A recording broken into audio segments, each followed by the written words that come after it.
Kalau menurut saya tadi ulasan daripada Hengki ya sudah bagus.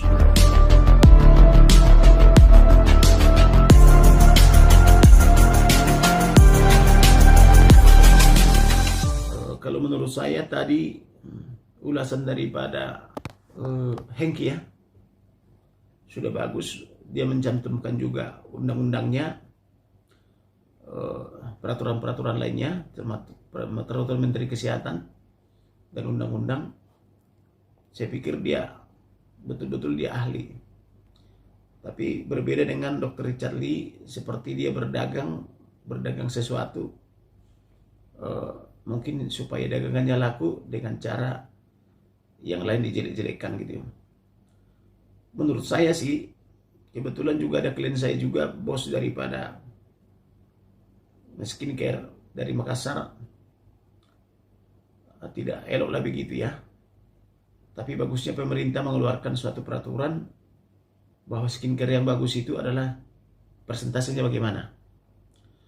Itu harus diatur oleh pemerintah. Dan kedua, harus diatur juga oleh BP POM ya. BP POM itu mengatur yang bagus itu adalah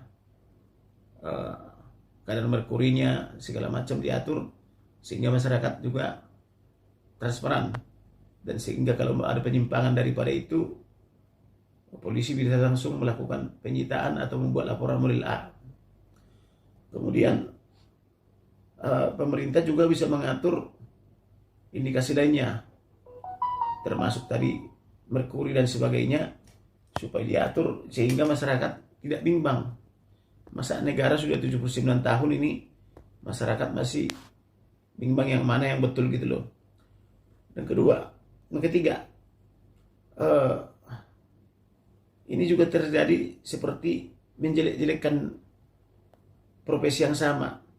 Katakanlah perusahaan A menyatakan, misalnya Dr. Richard Lee mengatakan itu tidak bagus. Dia membandingkan skincare dengan obat generik, ya. Nah, kemudian Dr. B mengatakan bagus gitu loh. Nah, Dr. C dan sebagainya. Agar masyarakat tidak timbul masalah, lebih bagus pemerintah mengeluarkan suatu aturan yang resmi bahwa yang bagus itu adalah seperti ini kondisinya. Di luar daripada itu dipertanyakan gitu loh. Jadi pemerintah punya aturan dalam membuat suatu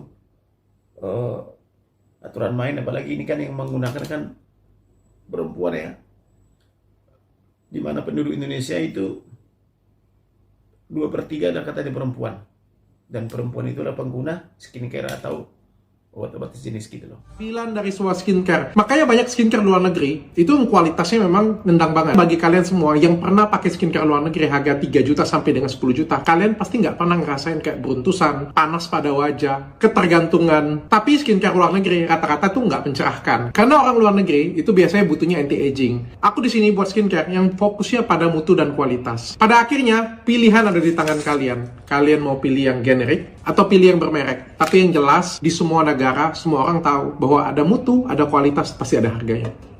Baik sahabat media, sesuai dengan pertanyaan, apakah video yang viral yang membandingkan obat generik dengan obat bermerek dan dibandingkan juga dengan produk kosmetik sejenis skincare dan lain sebagainya memiliki landasan hukum atau tidak? Kalau saya amati, video itu tidak memiliki tujuan edukasi netral, tetapi lebih bersifat memiliki satu motivasi untuk promosi penjualan produk. Sekalipun di dalam video itu sempat menyebutkan kata tidak bertujuan placebo.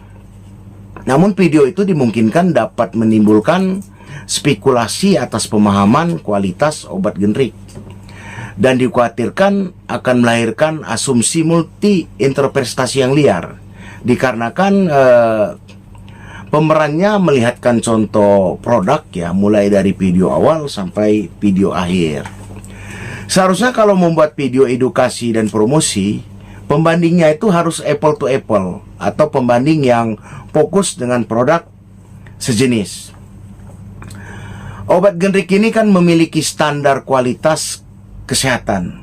Sebagai bukti negara peduli kepada masyarakat.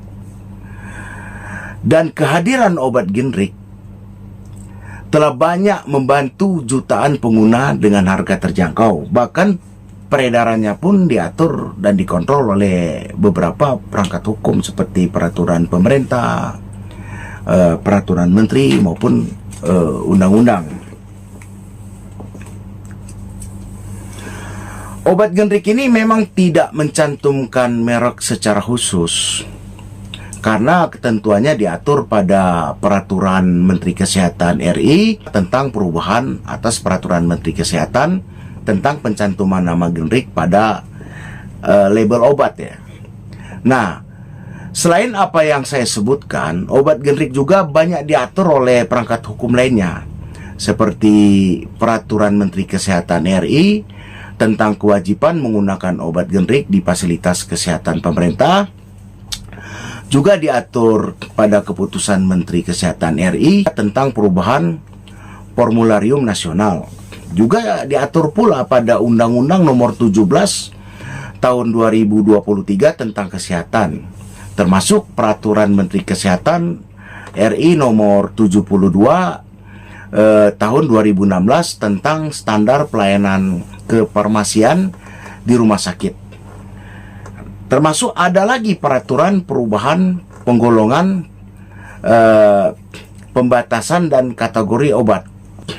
Obat generik juga masuk dalam aturan lain seperti surat edaran Badan Pengawas Obat dan Makanan atau BPOM tentang nama generik, HED dan penandaan pada label obat, termasuk undang-undang lainnya. Ingat ya, setiap profesi layanan publik yang diatur oleh peraturan perundang-undangan memiliki konsekuensi etika profesi yang mengikat dan terikat, serta wajib menjadi pedoman profesi.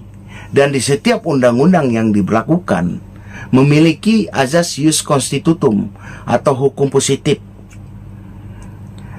Seharusnya sebelum membuat konten publik ya yang berhubungan dengan hak publik seperti contoh obat generik, sebaiknya dikaji dulu. Maksudnya dianalisa hukumnya supaya tidak terjadi kontraproduktif. Walaupun itu tujuannya baik ya. Begitu saja dari saya. Terima kasih.